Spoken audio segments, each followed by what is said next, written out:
and IREVs were steps forward, but they suffered from glitches, poor trading, and lack of public trusts.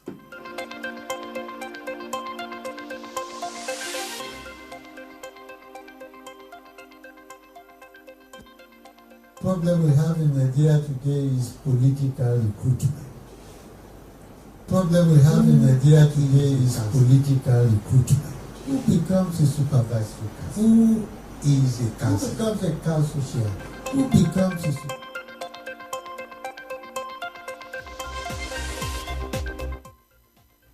To fix the system, Senator Akintoye is pushing for stronger laws, improved technology, and independent institutions. He called for an electoral offense commission, secure tech platforms, and better civic education. He warned that without these changes, 2027 may bring more disputes and weaken democracy.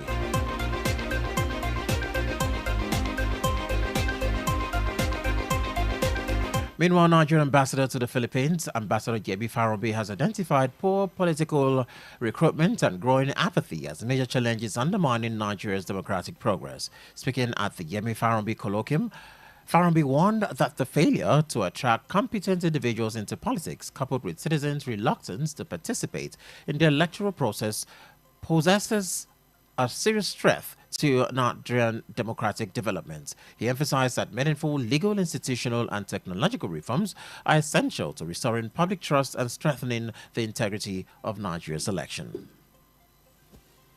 Problem we have in Nigeria today is political recruitment. Problem we have in Nigeria today is political recruitment. Who becomes a supervisor? Is a councillor. Who becomes a council chair? Who becomes a supervisor? Who becomes a commission? Who becomes a council chair? Who becomes a member of the State House of Assembly? Who becomes a commission? Who becomes a governor? Who becomes a member of the State House of Assembly? Member of the National Assembly? Who becomes a member of the National Assembly? Who becomes the ministers of the choices that we make? That it is the quality of the choices that we make that we create the consequences. We make choices at every election. So, and we make choices at every election of our choices. And we complain about the consequences of our choices. Are we making the right? Shouldn't we therefore ask ourselves, are we making the right?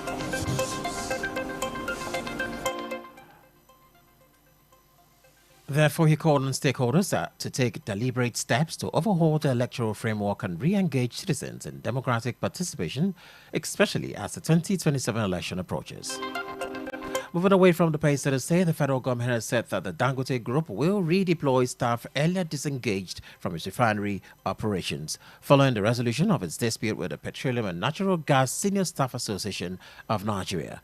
The federal government also announced that the redeployed staff will not suffer any loss of pay due to the redeployment. The Minister of Labour and Employment, Dr. Mohammed Maigari Dinyadi, confirmed this in a statement issued today in Abuja. He further explained that both sides had reached a compromise. The minister also stressed that unionization is a right of workers in accordance with the laws of Nigeria, and this right should be respected. The Oyo State House of Assembly has urged the executive arm of government to urgently expand computer literacy among students in public schools across the country.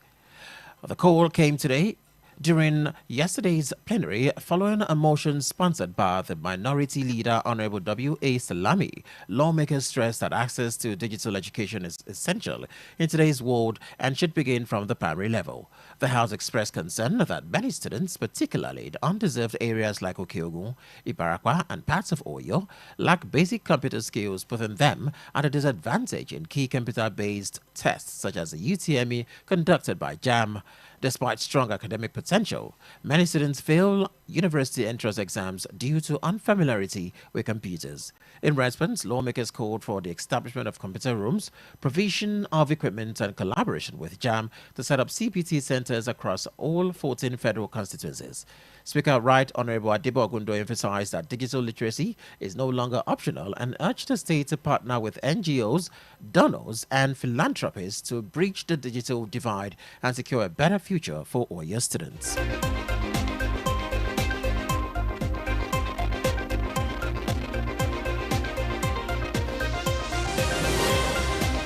And on the foreign, the United States Embassy in Nigeria has assured that visa and passport services will continue despite the partial shutdown of the U.S. government. The embassy stated this today in a notice issued with its official X handle. The announcement comes as many Nigerians expressed concern that the shutdown in Washington could affect visa processing, students, travel plans, and other consular services. The shutdown began after U.S. lawmakers and President Donald Trump failed to reach a budget deal, has forcing several federal departments and agencies to halt operation. With that, we come to the end of other national news. Before we go, just a recap of main stories. What you reply that Oyo Central Senator Akin today has called for urgent electoral reforms ahead of 2027.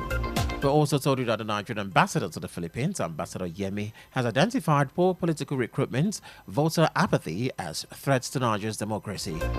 Also, Oyo Assembly is seeking urgent expansion of computer education in public schools. And on the foreign scene, U.S. Embassy has reassured of continuity of visa passport services for Nigerians. Don't forget to follow us on all our social media handles at Honor103.5 FM.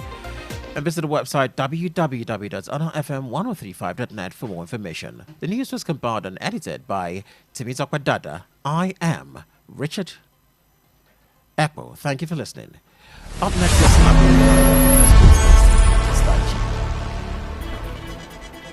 And that was the news.